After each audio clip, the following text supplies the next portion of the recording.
en función de lo que hemos visto. ¿Sí?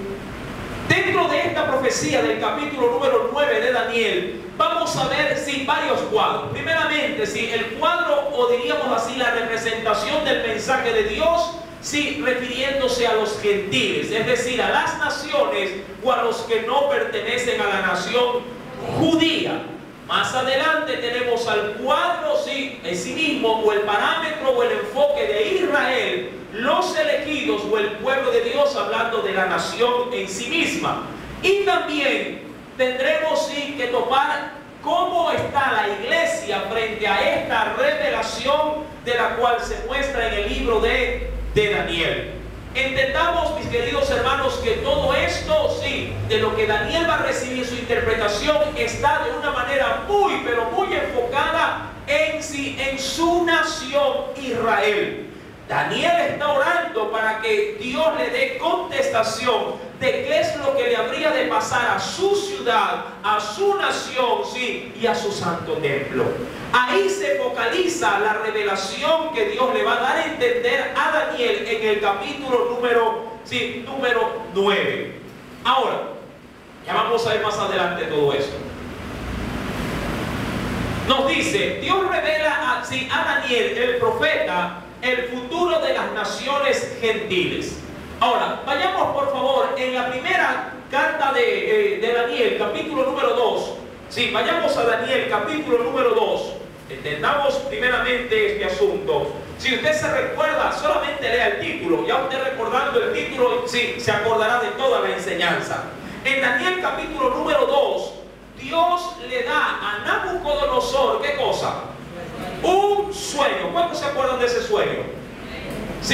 Ahí se le dice, en el verso 31, tú, oh rey, veías y aquí una gran imagen, esta imagen que era muy grande y cuya gloria era muy sublime, estaba en pie delante de ti y su aspecto era terrible. ¿Cuántos se acuerdan de esta imagen? Amén. Esta imagen estaba conformada de muchos, diríamos, materiales, estaba construida de muchos materiales. Simplemente estoy haciendo un breve repaso. La cabeza de la imagen, que era de qué material, era de oro fino, y la interpretación era de que el rey de Babilonia era esa cabeza de oro, de acuerdo a la interpretación dada en el mismo libro de Daniel. Es decir, que esa cabeza representaba el imperio babilónico. Simplemente estamos repasando. El pecho de esa misma estatua era de qué material? De plata. Y la interpretación que era que después de el rey Nabucodonosor de Babilonia se habría de levantar otro reino. En este caso refiriéndose a quién? A los medas, y a los persas, y esto se realizó o se llevó a cabo, recordemos, en el 538. Simplemente estamos de repaso. Luego más adelante venía ¿qué cosa? Los muslos, y el vientre de bronce. Este era un tercer reino, era el reino de Grecia, Este reino de Grecia, mi amado hermano, recuerde que Alejandro Magno fue su mayor exponente y conquistó, prácticamente, a toda la tierra en su debido momento. Y por último, y de manera penúltima, también tenemos las piernas de hierro. Y el cuarto reino será fuerte como hierro, y esto refiriéndose al imperio romano, en el año 63 antes de Cristo. Y por último nos dice, y lo que viste de los pies y los dedos, en parte de barro cocido de alfarero y en parte de hierro, será un reino dividido. Y eso sí lo hemos visto, de qué manera el imperio romano se divide en 10 naciones. Amén. Eso refiriéndose también al imperio romano, pero recordemos, ya dividido en 10 reinos. Todo esto, mi querido hermano, también se lo vio en esta estatua, en la cual también se le anuncia a Daniel que una gran piedra habría de ser lanzada y dirigida a los pies de esta gran estatua, y la estatua habría de ser desmenuzada. Entendemos, por la escritura, que esa gran roca o ese gran imperio que habrá de derribar este sistema es el imperio de Cristo mismo. Amén. Ahora, en En el Daniel capítulo 7, lo que vimos fue Daniel capítulo 2. En Daniel capítulo 7 se estudió refiriéndonos a 4 bestias. ¿Cuántos las recuerdan? Sí, el león, que era el imperio babilónico, luego el oso, sí, el imperio medo-persa, luego el imperio, sí, griego, sí, a través de un leopardo con alas y también 4 cabezas. Y por último una bestia, sí, indescriptible, que era el imperio romano. En Daniel capítulo 8 se analizaba también 2 figuras representativas, ¿sí? Refiriéndonos a quién, al carnero, ¿sí? Y luego al macho cabrío. Recuerde que todos estos animalitos representan imperios que se habrán de levantar, ¿sí? En el porvenir, básicamente sobre todo con el macho cabrío y el carnero. Sí, estos imperios a través de la historia ya han tenido su cumplimiento. Ahora bien,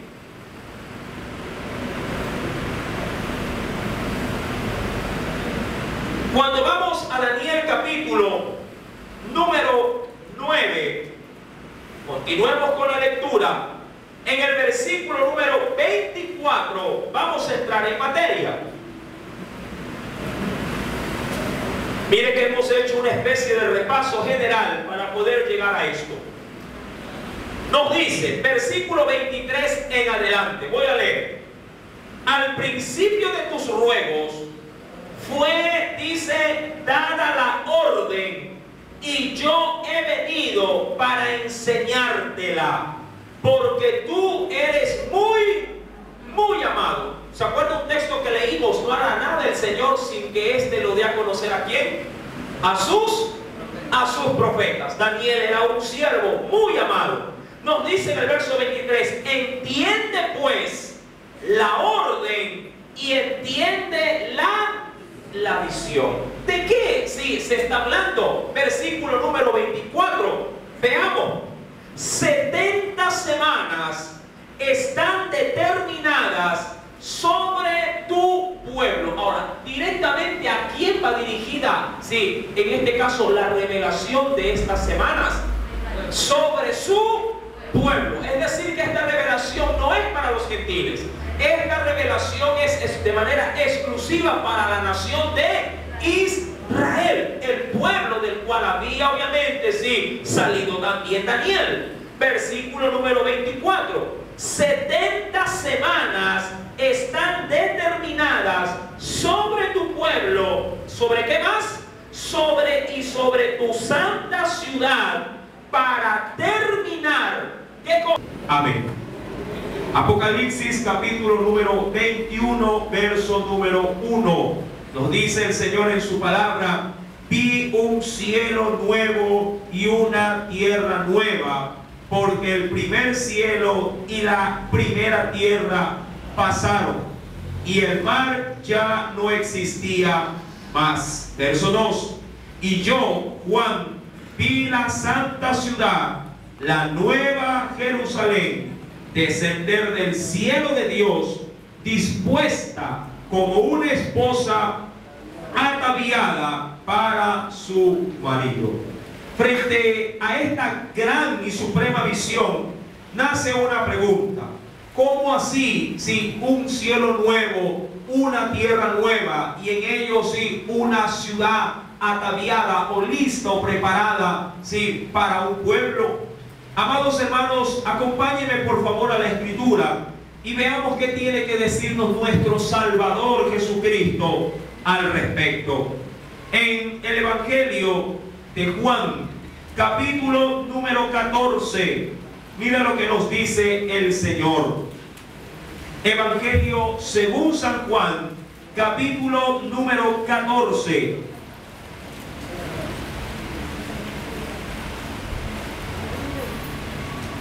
Versículo número, sí, voy a leer del verso número 2 en adelante.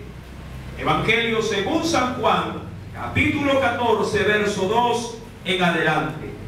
En la casa de mi Padre, Jesús está hablando a los suyos, en la casa de mi Padre muchas moradas, ¿sí?, hay. Si así no fuera, yo os lo hubiera dicho.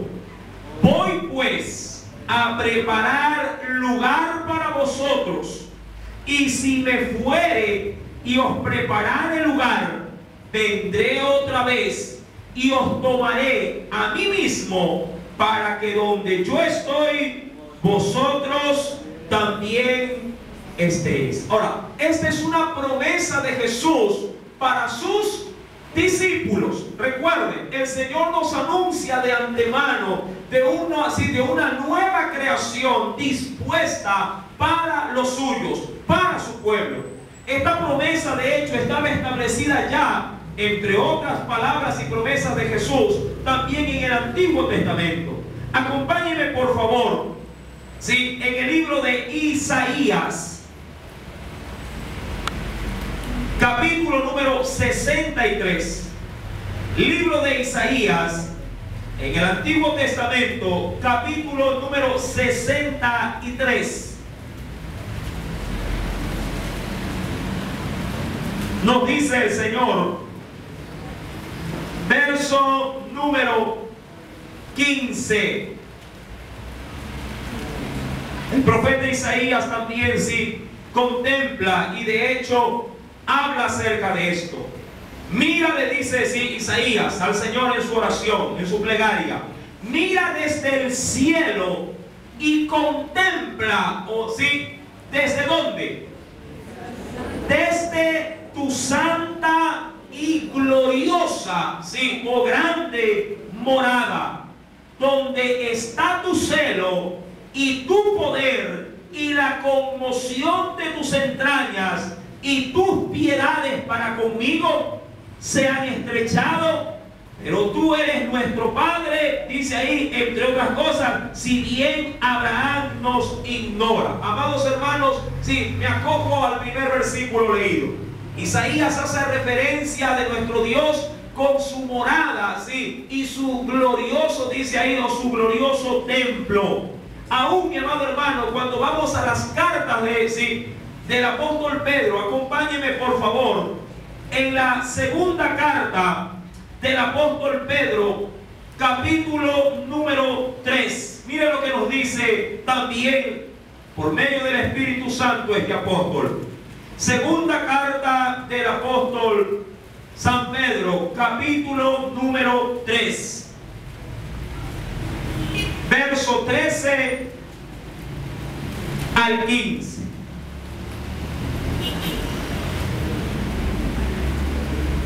¿Ya lo encontró? Pero nosotros esperamos según sus promesas. ¿Qué cosa esperamos? Cielos nuevos y tierra nueva, en los cuales, dice ahí, mora o vive o habita la justicia. Por lo cual, dice el verso 14, oh amados, estando en espera de estas cosas, procurad con diligencia ser hallados por Él sin mancha, dice ahí, e irreprensibles en paz. Y tened entendido que la paciencia de nuestro Señor es para salvación, como también nuestro amado hermano Pablo, según la sabiduría que le ha sido dada, os ha escrito. Amados hermanos, la Escritura nos da una gran noticia, una morada nueva. Nos da, mi amado hermano, el alivio de que allá en el cielo Dios está trabajando, nuestro Salvador está trabajando, haciendo moradas para los suyos, para su pueblo. ¿Cuál es la intención de Dios de hacer una ciudad exclusiva para los redimidos? El habitar, mi amado hermano, con nuestro Dios y con su Cordero por la eternidad. Recuerde que esta promesa viene después del milenio. Esto no es en el milenio. En el milenio reinará, Cristo en la tierra. Pero luego del milenio, luego del juicio del trono blanco, Dios ha dispuesto, una vez que la tierra, toda ella, ha sido sentenciada y juzgada a todos los moradores que en ella habitan, entonces a habitar directamente, cara a cara, nuestro Dios con su pueblo. Recordemos por favor Apocalipsis capítulo número 21. Dice Juan, un cielo nuevo y una tierra nueva, porque el primer cielo, dice ahí, y la primera tierra, ¿qué ha pasado con esto? Que conocemos en la actualidad. Dice ahí, pasaron. Es decir, que caducaron o dejaron de ser. Dios ha estimado, dicen muchos teólogos, que se podría llegar a ser esta misma tierra, pero purificada por el fuego, conforme también lo dice la misma carta del apóstol Pedro. Sea que fuera esta tierra purificada y vista como una tierra nueva, amado hermano, algo sí está establecido por la palabra. El Señor ha prometido su presencia de manera directa con los redimidos, ¿sí?, en una tierra transformada por su gloria. Dice adicionalmente, acompáñeme por favor, en el libro de Hebreos, capítulo número 12. Carta a los Hebreos, capítulo número 12. Antes de la carta de Santiago.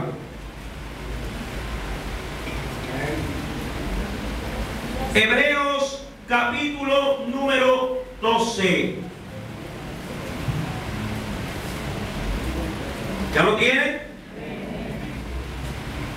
El apóstol Pablo nos escribe diciendo, sino que os habéis acercado al monte de Sión, también conocido, dice ahí, como a la ciudad del Dios vivo, Jerusalén, pero no la terrenal, sino que dice ahí la escritura, la celestial. Hebreos capítulo 12, verso 22.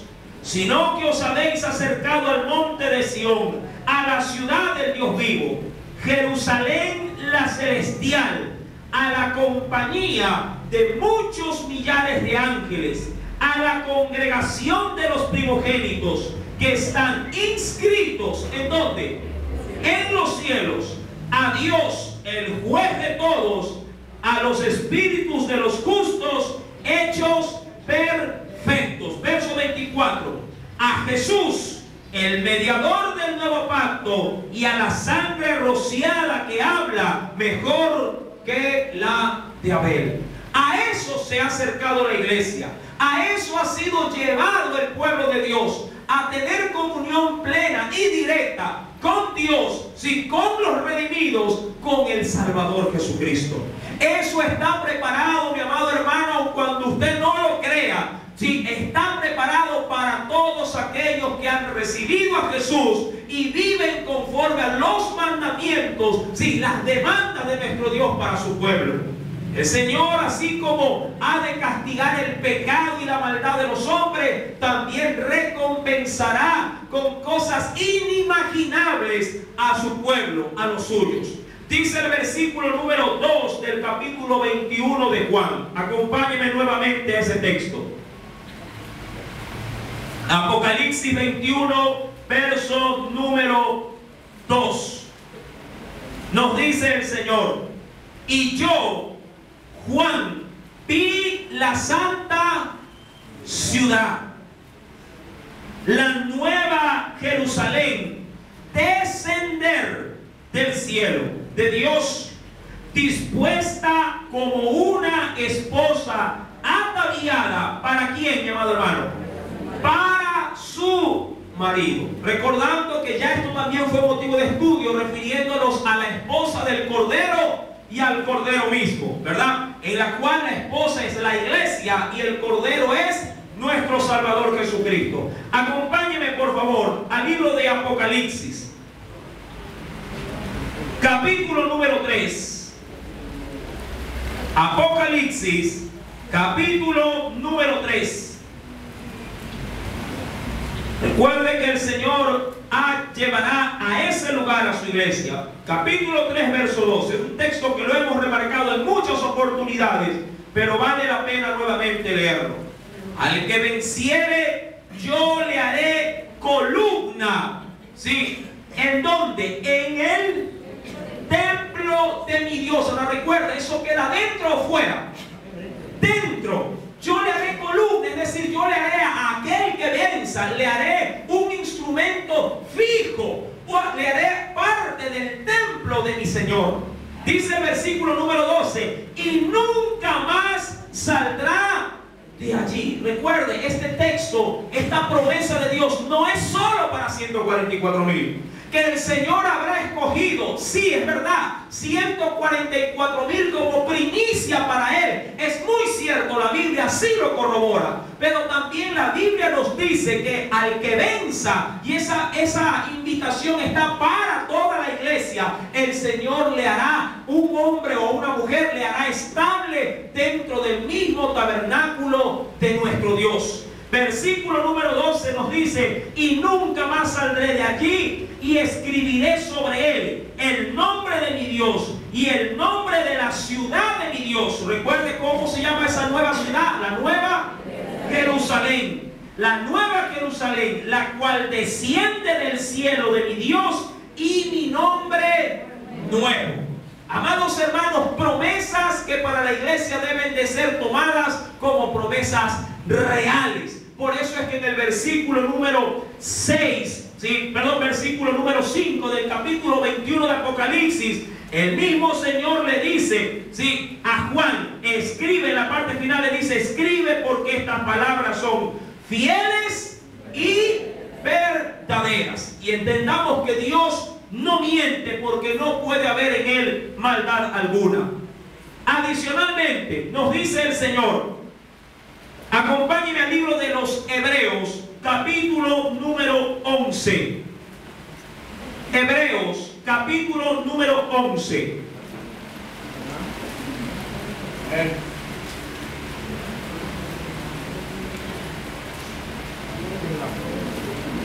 Versículo número 14 en adelante.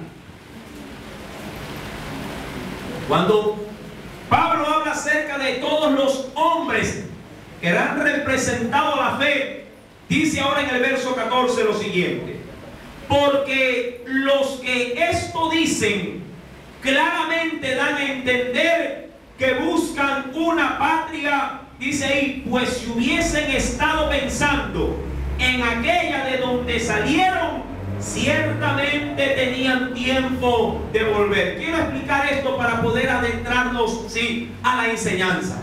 Amados hermanos, recuerde que muchos hombres en Dios fueron llamados por Dios para dejar su patria, su lugar, su morada terrenal y salir al llamado de la palabra para ir a un lugar donde Dios le habría de mostrar. Un caso perenne de esto es la vida de Abraham. Si usted lee el contexto bíblico, mi amado hermano, se está refiriendo al gran patriarca de la fe, Abraham, que fue llamado de un lugar fijo donde él vivía, de una casa fija donde él residía con su familia, donde tenía puesto ya, digámoslo así, estabilidad, tanto financiera como de familia. Pero Dios lo llamó a que salga a divagar, tan solamente por una promesa.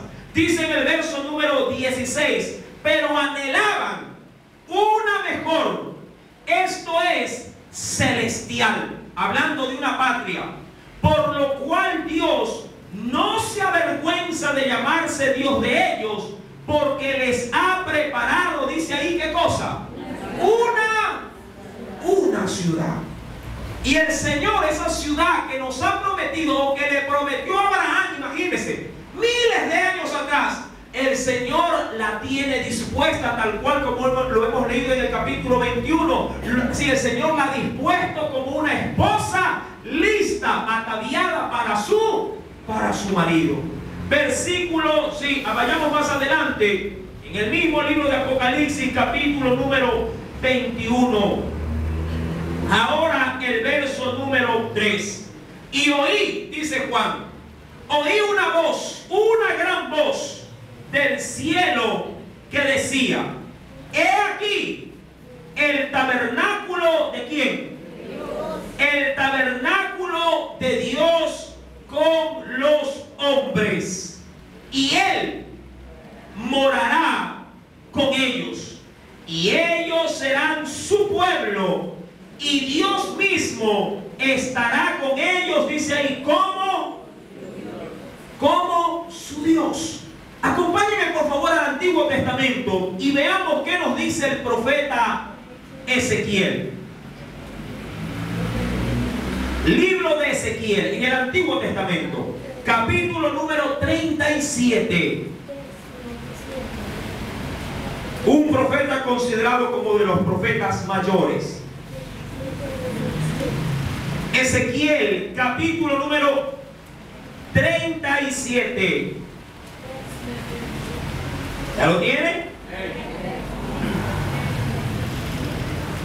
Versículo número 26 en adelante hasta el 28.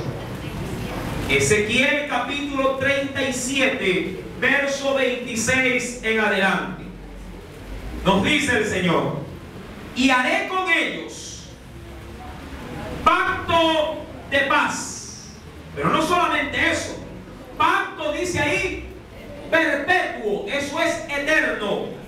Será con ellos, y los estableceré y los multiplicaré, y pondré mi santuario entre ellos. ¿Para dónde? Para siempre. Para siempre. Ahora, para aquellos que han estado viniendo al estudio de Josué, ustedes, sí, cuando analizábamos, ustedes escucharon de parte del libro de Josué, ya en el capítulo número 2, que cuando el Señor hizo poner su campamento, y de hecho cuando lo levantaron para ir hacia la tierra de Jericó y pasaron el río Jordán, Dios les había ordenado que tomaran una distancia de ¿cuántos codos? ¿De cuánto? 2000 codos. Sí, 2000 codos, cerca de 1000 metros de distancia.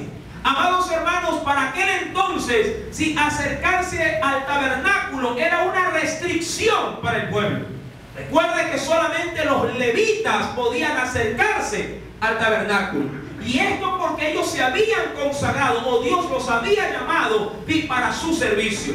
Amados hermanos, si tanta era la distancia que Dios había puesto entre el tabernáculo de reunión y el pueblo, era porque el pecado hacía barrera. Solamente cuando iban a rendir sacrificio para restauración de su vida podían hacerlo. De lo contrario, el pueblo tenía que estar distante del tabernáculo.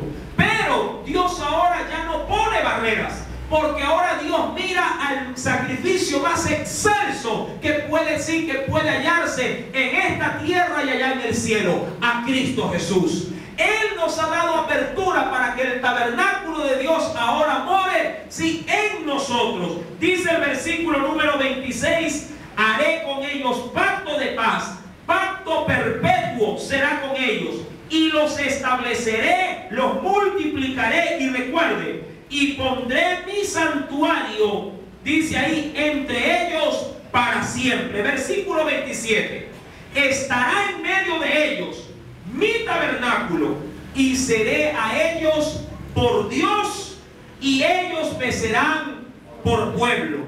Y sabrán las naciones que yo, Jehová, santifico a Israel, estando mi santuario en medio de ellos para siempre. Coordina perfectamente, mi amado hermano, con lo que dice Apocalipsis capítulo 21, versículo número 3, el cual nos dice: y oí una gran voz del cielo que decía: he aquí el tabernáculo de Dios con los hombres, y Él morará con ellos, y ellos serán su pueblo, y Dios mismo estará con ellos, dice ahí, como su Dios. ¿Te recuerda cuando el Señor apareció entre muchas, diríamos así, encuentros con Moisés? Moisés mismo, dice la Escritura, quería ver la gloria de Dios, pero Dios simplemente se manifestó a él, sí, mostrándole su gloria, pero no viéndolo cara a cara, sino pudiendo verle tan solamente sus espaldas. Amados hermanos, ahora el pueblo, sí, en esta promesa venidera, no verá la espalda de Dios, no verá una sombra de Dios, verá a Dios mismo cara a cara, frente a frente. Nuestros ojos le contemplarán, y Él por por su parte consolará y nos sentará sobre sus rodillas, porque Él será como el Padre, como lo es para con su Hijo. Dice la Biblia, para complementar lo dicho en el verso número 4. Lea por favor conmigo. Enjugará, ¿sí?, o limpiará Dios toda lágrima de los ojos de ellos. Y ya no habrá muerte, ni habrá más llanto, ni clamor, ni dolor, porque las primeras cosas pasaron. Ahí no va a haber, amado hermano, bueno, hoy hay sacrificios o tiempos de pronto de sacrificio para orar.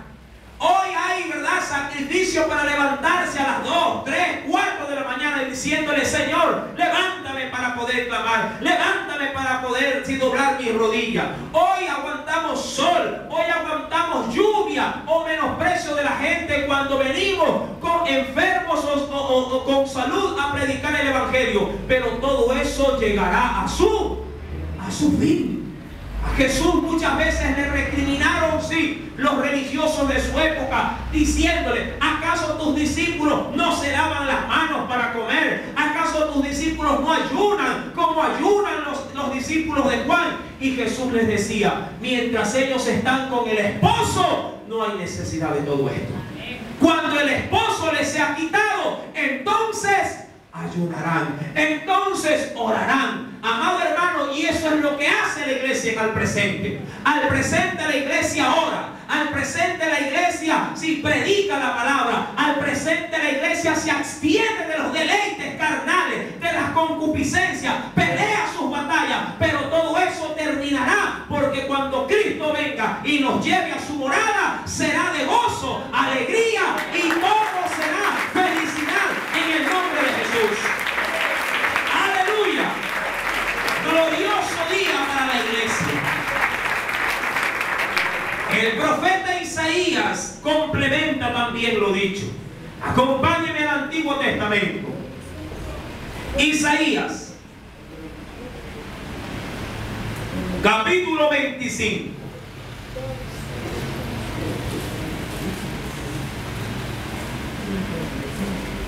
¿Lo tiene?